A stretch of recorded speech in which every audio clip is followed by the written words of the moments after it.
Olá, bem-vindos ao canal Padaria Fácil.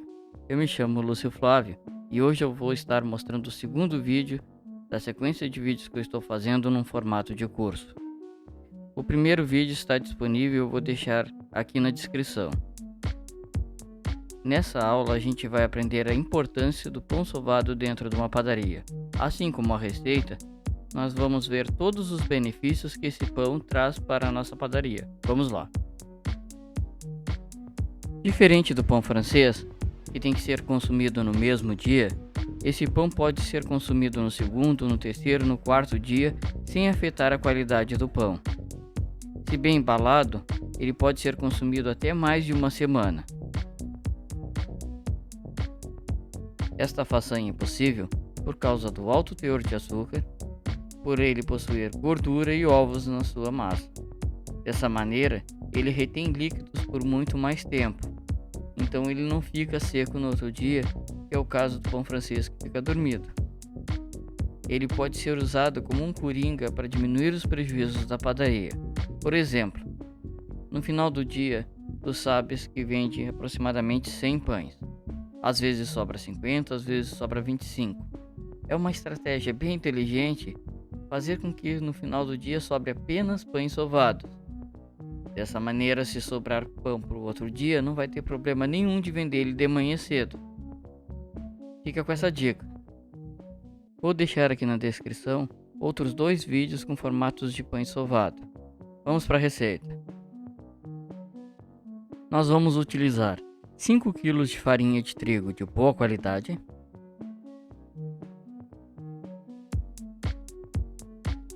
50 gramas de reforçador ou melhorador, eu não sei como chama aí na sua região, é a mesma coisa. 100 gramas de sal, 300 gramas de açúcar,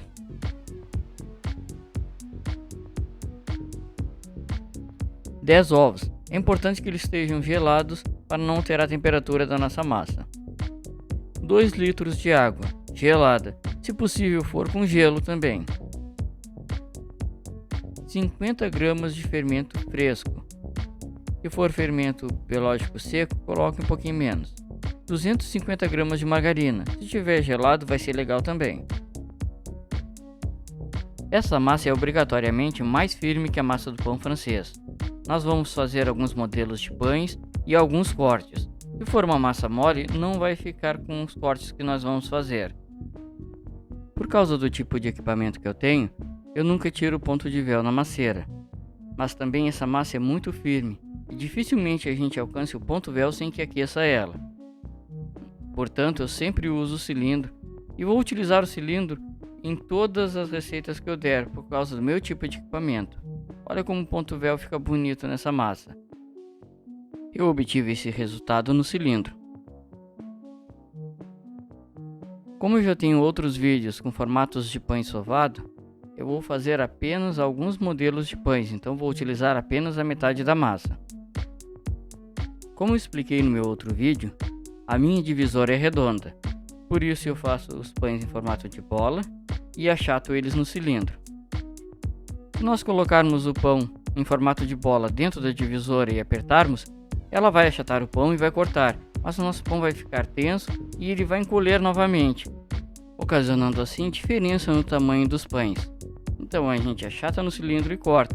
Dessa maneira todos os cortes vão ficar perfeitos e os nossos pães todos com o mesmo peso.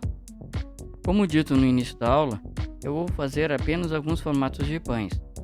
Mas nos vídeos que eu vou deixar na descrição, eu vou inclusive ensinar como bolhar pão.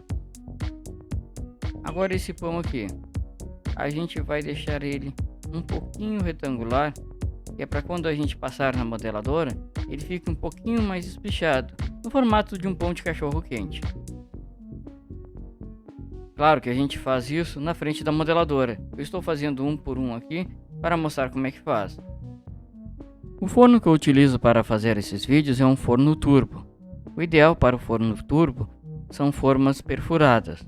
Como eu não tenho nenhuma forma perfurada para cachorro quente, eu vou utilizar essa forma doméstica para demonstrar como seria assar dentro de uma forma sem perfuração. A principal característica do pão sovado é ser um pão macio, então nós colocamos um pão próximo ao outro. Pães de cachorro-quente e pães de X, por exemplo, eles têm formas específicas. Então as laterais ficam encostadas nas formas e ele não pega muito calor naquela região. Como os pães são pequenos e nós não utilizamos formas, nós colocamos um próximo do outro.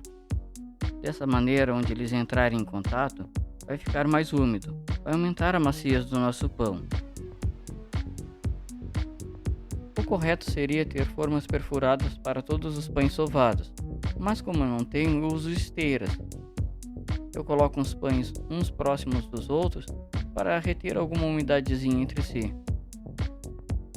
Uma das maiores dificuldades de quem sai do forno a lastro direto para o forno turbo é o hábito de assar todos os pães sovados em formas. No forno turbo isso não funciona. Por não ter a pedra aquecendo embaixo ou o calor direto embaixo, eles acabam ficando úmidos embaixo ou às vezes até mesmo crus. Então, se nós assarmos direto dentro de uma forma, assim que o pão tiver assado, a gente tira eles para que eles não fiquem úmidos embaixo. Diferente do pão francês, que nós fazemos o corte depois do crescimento, o pão sovado a gente faz antes. Dessa maneira o corte fica enfeitando o pão depois de assado. Durante a gravação desse vídeo, o dia estava bem quente, próximo de 30 graus. Então eles cresceram bem rápidos, cerca de 3 horas. Assim que eu fornei, eu tirei de dentro da forma e coloquei em cima de um papel. E pincelei margarina sobre o pão. É importante que essa margarina seja passada com ele ainda quente, que é para ela incorporar na massa do pão, deixando o pão macio por muito mais tempo depois de assado. Espero que esses meus vídeos ajudem no teu sonho de abrir a tua padaria, de acrescentar um produto novo no teu comércio ou até mesmo, de repente, fazer um pão diferente em casa. Se você assistiu até aqui, muito obrigado. Se não é inscrito, se inscreva no canal, deixe um like, faça um comentário aqui embaixo. E assim que eu vir a sua dúvida, eu vou estar esclarecendo. Muito obrigado, Deus abençoe, abraço a todos, até a próxima aula. Fui!